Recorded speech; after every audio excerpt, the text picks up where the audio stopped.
What is up guys, today we will talk about how you guys can withdraw Blum in Telegram. Well, withdrawing Blum in Telegram is pretty simple.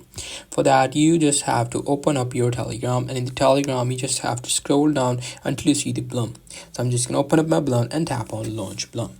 Once the Blum is launched up, they will want me to sign in. So I'm just gonna quickly create with my username. So I will just do this randomly and I'm just gonna click on continue.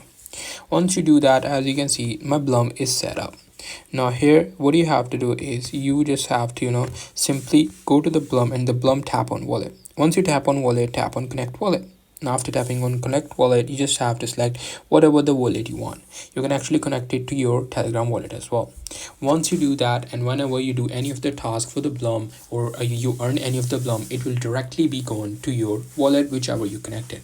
So if you connect your Telegram wallet, you won't have any problem. It will be connected to your Telegram wallet, and there you go. Once you have that, you will get the cryptocurrency directly into your Telegram wallet. You can use the Telegram wallet to swap it whenever you want. That's pretty much it. That's how you'll be able to withdraw Blum in Telegram. Hope you guys find this video helpful.